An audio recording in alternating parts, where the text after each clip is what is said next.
Hello students, how are you? Now, in our today's lecture, we will continue with the physics. So, in physics, students, till now we discuss about electric current, what is the potential difference, what is the relationship between the potential difference,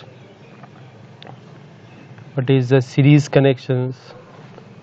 Now here, we will move to parallel connection.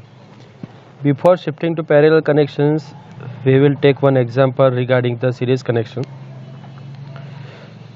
So students, in our last lecture, we discussed that the Rs is equal to R1 plus R2 plus R3. Means if resistors are connected to end, so total resistance of the circuit is equivalent to summations of all the resistance, right? So here electric lamp, in this example electric lamp and conductor is considered as a resistor, and that resistance value is given, that is the 20 and 4. So definitely conductor and lamp are connected in series. So here R1 is equal to 20 ohm is there, and R2 is equal to 4 ohm is there, right? Both are connected in series, so total resistance, okay, means total resistance Rs is equal to R1 plus R2. So it is become 20 plus 4 means 24 ohm. So total resistance of the circuit is 24 ohm, right? So first answer that we received, that is the total resistance of circuit. Now students, second question is there B. B is the current, means I is required to be determined, right? Now current through the circuit. Now we know that what is the equations of Ohm's law. V is equal to IR, right? So can I write I is equal to V upon R, total circuit total current that we want to determine. What is the value of V? V is the 6 volt. What is the value of total resistance? Is the 24 ohm. So what should be the I value? So I is equal to 6 upon 24. So 6 4 जो 24 मतलब 1 upon 4, and 1 upon 4 means 0.25 ampere. So the current pass from the circuit, that is the 0.25 ampere, right? Students, our third question is potential difference across the electric lamp and conductor. Means we have to determine the potential. Here potential difference is given, 6 volt is nothing but the potential difference value, but it is the overall potential difference of the circuit. Now here we have to determine the potential difference individually for the electric lamp and the conductor. So here our third question, that is potential difference V1 and V2 that we want to determine. Now V1 is regarding bulb and V2 is for the conductor. So same we will apply, that is the V1 is equal to IR1. We already discussed in our last lecture that in series connection the current is remain constant, so there is no need to write the I1 I2 is remain constant throughout the circuit. So V1 is equal to IR1. So I, that is we already determined of the circuit, that is a 0.25, right, and R1 that is a 20. So 0.25 into 20, okay, 25 2 ja 50, and it is 5 volt. V1 is equal to 5 volt. If we go for the multiplications of 0.25 into 20, so definitely it will be the 5 volt. Second, that is the V2 that we want to determine. V2 is equal to IR2. I is again 0.25 and R2 is 4, so it is 1 volt only, so V2 is equal to 1 volt, sorry, V2 is equal to 1 volt, right? So here by this way we can calculate the total resistance, total current of the circuit and individual potential difference, right? I think so you cleared with this sum. Now students, we will shift toward our new topic, that is a parallel connection, So in last lecture we discussed about the series connection. Series connection means end to end connection, when the resistors are connected end to end, matlab all the resistors are connected in the single path, then is called as a series connection. Now parallel connection, when the different resistors are connected to points, between the 2 points, different resistors are connected between the 2 points, then this type of connections is called as a parallel connection. Means simple, the combinations of resistor in which the 3 resistors are connected between the x and y point. This one is the x point and this one is the y point. So if the 2 resistors is connected between the x and y point, these both are connected in parallel. If the 5 resistors are connected between x and y, then these 5 are connected in parallel connection. Here the 3 resistor is given, that is the R1 plus R2 plus R1, R2 and R3. So these R1, R2, R3 are connected in parallel connection. So these resistors are said to be connected in parallel connection. In other sense we can say is that when more than one resistance are connected across the 2 points in the circuit such that more than one path are available, when the current pass from this wire, see here, when the current pass from this circuit here, when current reach to this point, later on the wire is divided into the 3 directions, right? So current is going to distributed, so more than one path are available for current to flow, okay, and voltage drop across 2 ends are same, then these resistors are connected in parallel. Here the current is divided, current is divided, okay, is, we can say is that distributed. And if I talk about the voltage drop between these 2 points, x and y point, so here between x and y, students listen, between x and y all the resistors are connected.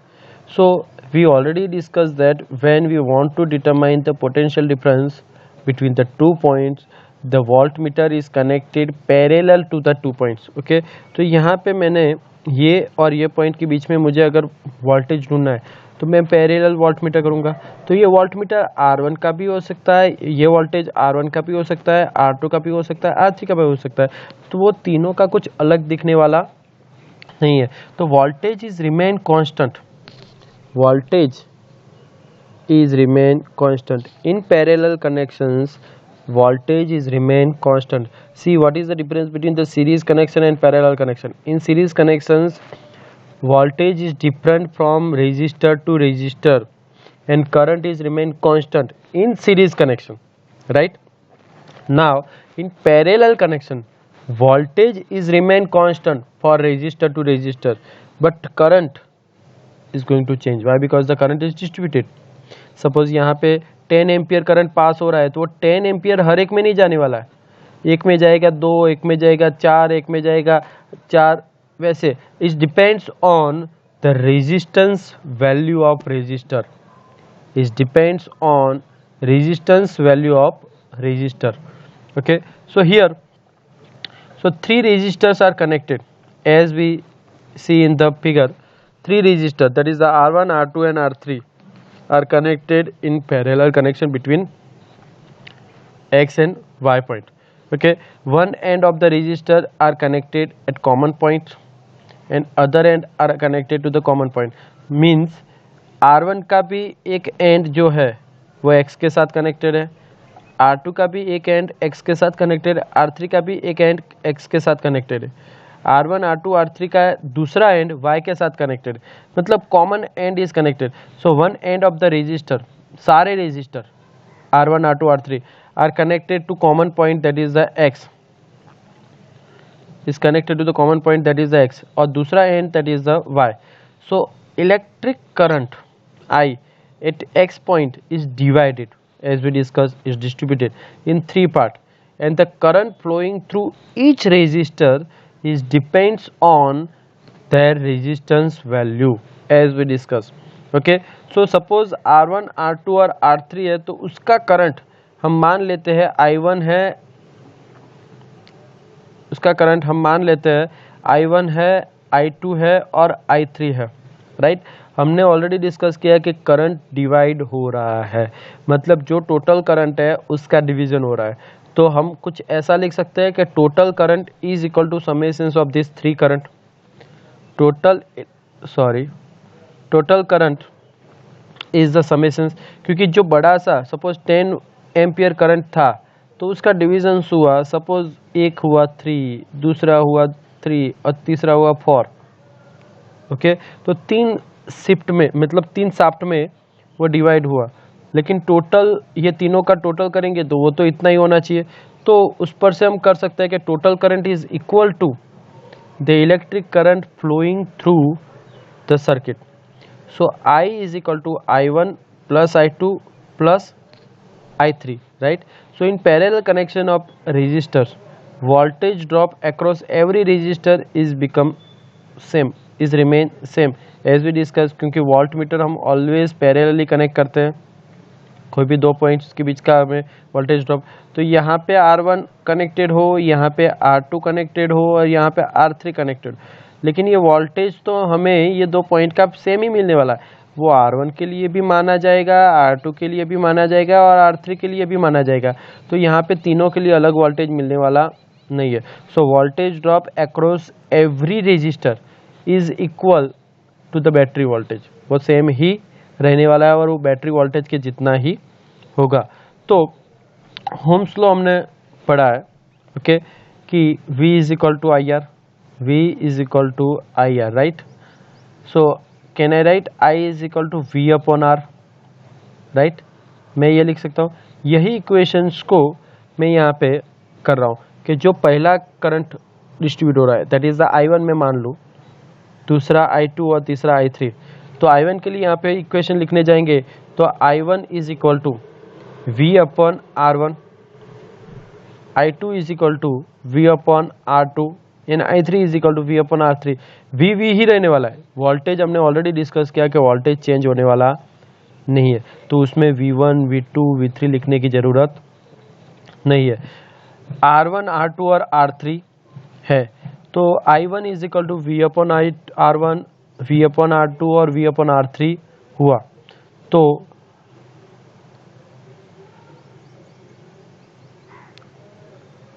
तो मैंने 1 गलती से लिखा हुआ है.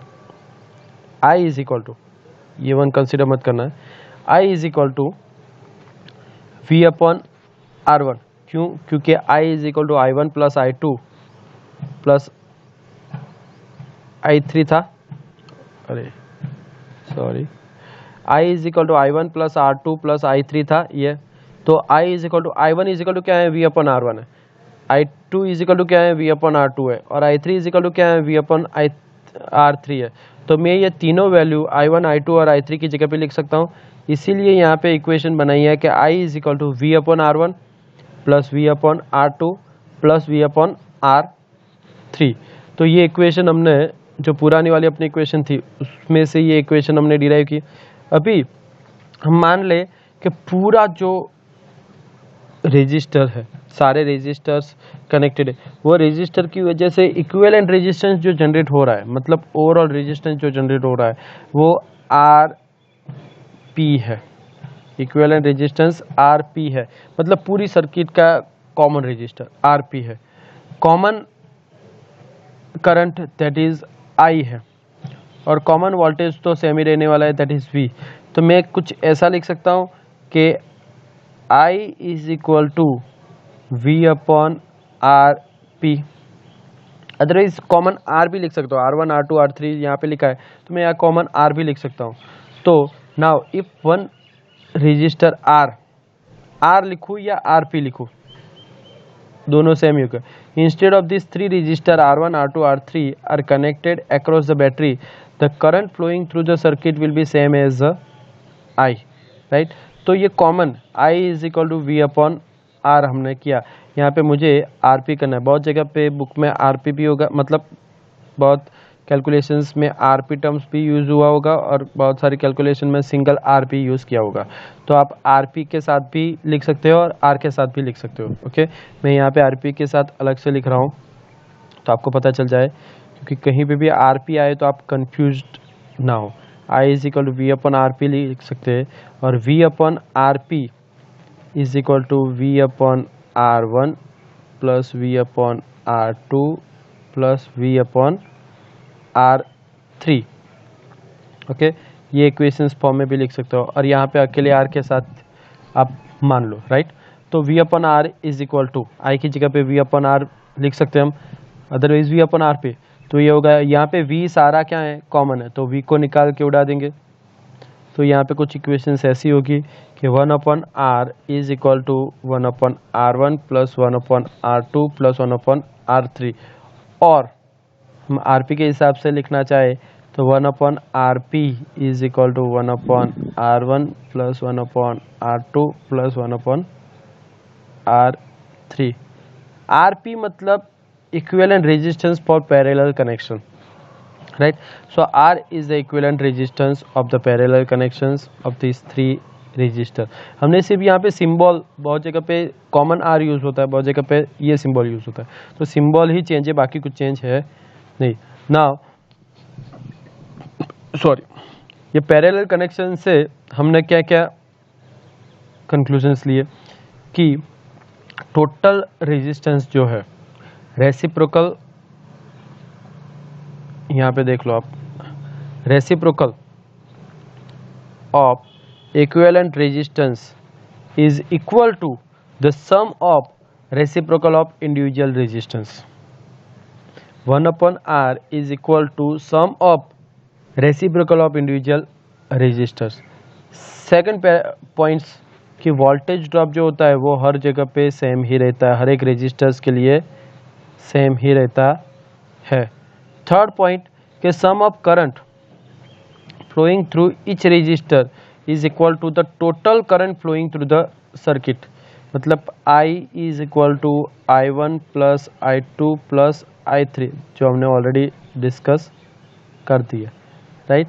और fourth point कि magnitude of equivalent resistance, ये बहुत इंपॉर्टेंट चीज़ है बेटा, magnitude of equivalent resistance is always smaller than the smaller resistance. Always जो इक्विवेलेंट रेजिस्टेंस होगा वो सबसे छोटा जो रेजिस्टेंस है उससे भी छोटा होगा। सपोज हम मान ले कि एक रेजिस्टेंस है, हम यहाँ पे सिर्फ एग्जांपल के तौर पे लिख रहे हैं कि R1 जो है वो 1 है, R2 जो है वो 2 है, और R3 जो है वो 3 है, राइट। 1 2 और 3 है, तो 1 upon 1 plus 1 upon 2 plus 1 upon 3 ऐसे लिखा जाएगा। तो अभी इसका एलसीएम अगर आप लोगे तो 6 का फॉर्म में ले लूँ तो यहाँ पे 6 प्लस 3 प्लस 2 डिवाइडेड बाय 6 कर देता हूँ, तो 6 plus 3 9 plus 2 that is 11 divided by 6 is equal to 1 upon R था। तो R इज इक्वल टू 6/11 होगा, 6/11। अभी यहाँ पे हम कैलकुलेशंस में आगे नहीं जाते, सिर्फ इतना सोच लो कि 6/11 है, मतलब ऊपर वाली वैल्यू छोटी और नीचे वाली बड़ी है, तो डेफिनेटली वैल्यू लेस देन 1 होगी। अगर वैल्यू जाननी भी है तो हम देख लेते हैं, 6/11 कितना होता है। सो R इज इक्वल टू 0.54 होता है। तो इक्विवेलेंट रेजिस्टेंस हमें कितना मिला बेटा? इक्विवेलेंट रेजिस्टेंस हमें मिला 0.54 ओम। कितना मिला? 0.54 ओम।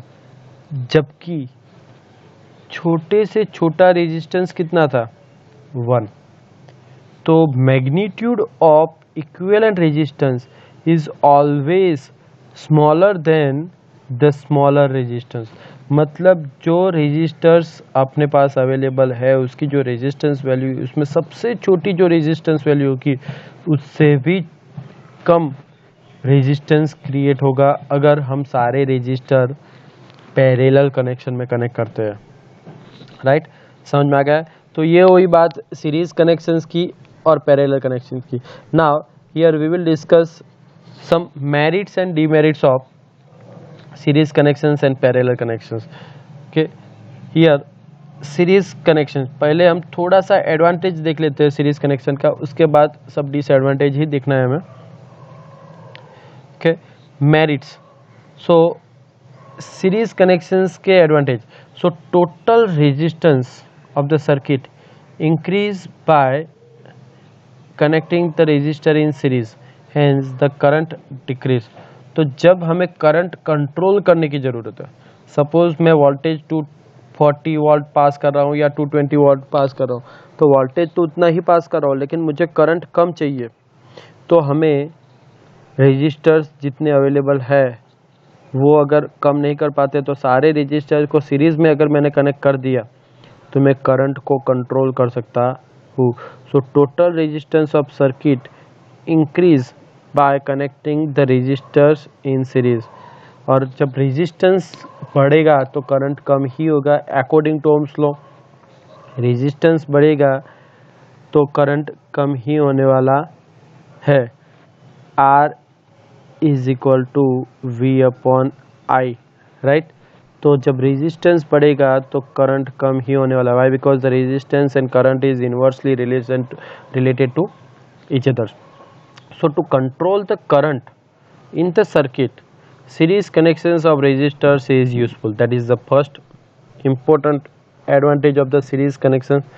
Now second, that is the fuse. Fuse is connected in series with the 240 volt AC main switch. Okay, हमें पता है कि हमारे घर में जो मीटर्स होते हैं उसके साथ फ्यूज कनेक्टेड होते हैं, right. So what is the purpose of that fuse? Fuse is connected, okay, fuse is made up of the alloy that having a low melting point. So when the short circuit occur in the domestic electric connection, so whenever the short circuit occur in any electrical appliance, तो fuse क्या होगा? Melt हो जाएगा और it will stop the electric current. So ultimately fused will protect the electronic gadgets. जितने भी electronic gadgets घर में है, फ्यूज मेल्ट हो जाएगा, करंट पास होना बंद हो जाएगा, तो सारे इलेक्ट्रॉनिक गैजेट्स प्रोटेक्टेड फॉर्म में रहेंगे। अगर फ्यूज मेल्ट होता ही नहीं तो सारा करंट, मतलब हाई लोड करंट हर एक इलेक्ट्रॉनिक गैजेट्स में पास होगा। Ultimately it may damage to the electronic gadgets, electronic appliance. So fuse is connected in series, it will stop the current, it will stop overall current. So ultimately electronic gadgets remain protected. So damage of electronic appliance can be prevented with the help of the fuse, and fuse is connected in series connection. So these are the merits of the series connection. Now we will move to the demerits of series connections.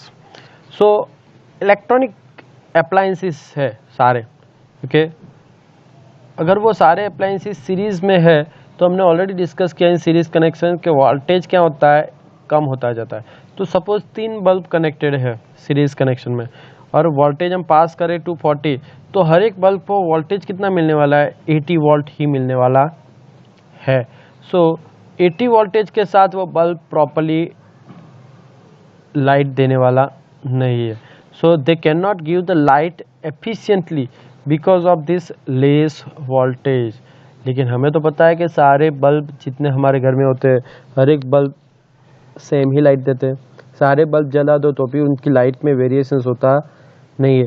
Means हमारे घर में series connection होता, all the wiring house hold wiring is parallel connected, parallelly connected. Okay, तो ये हुआ disadvantage series connections का.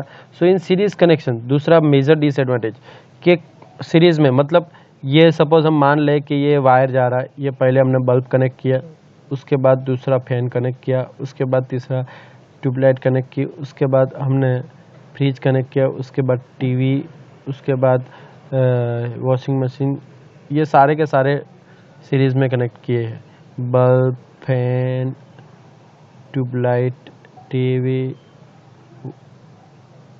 Fridge आ गया, चलो वॉशिंग मशीन छोड़ो, कोई भी हम दूसरा बल्ब ले लो, B2, T2.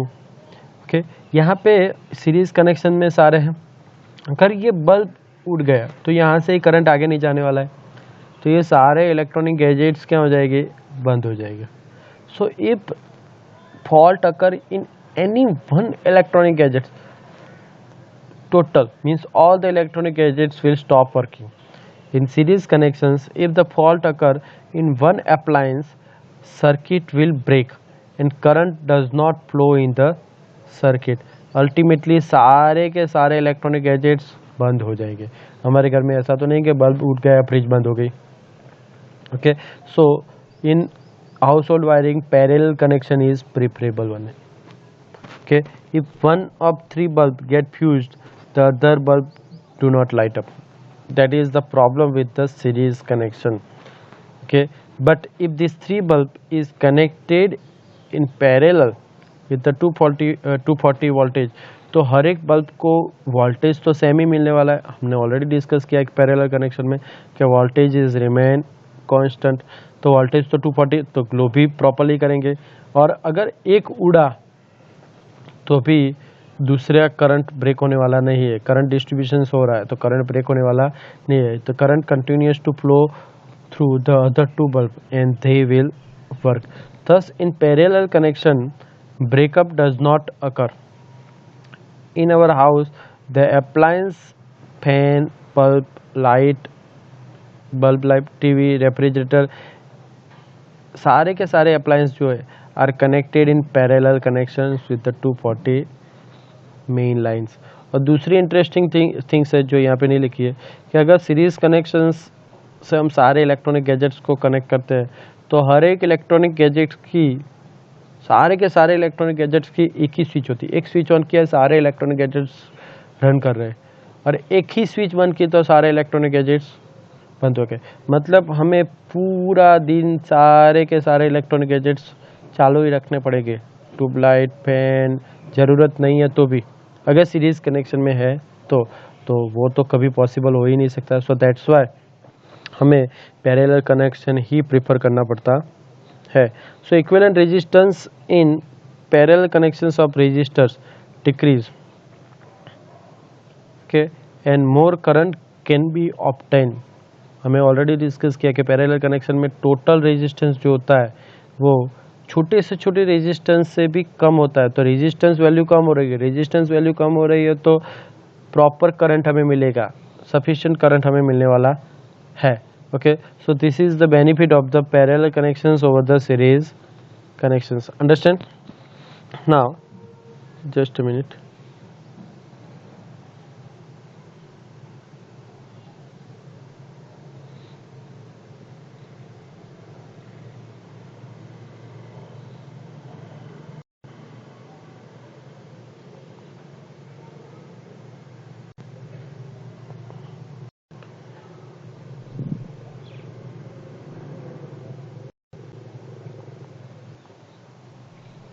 Okay, so students, here, sorry for disturbance, here we discuss about the parallel connections, right? Now the next topic, that is sum regarding the parallel connections. Okay, so main two sum is there. that both the sums that we will discuss in our next lecture, because the already 30 minutes is completed. So see you soon. I think so you are clear with this parallel connections and series connections. Thank you very much.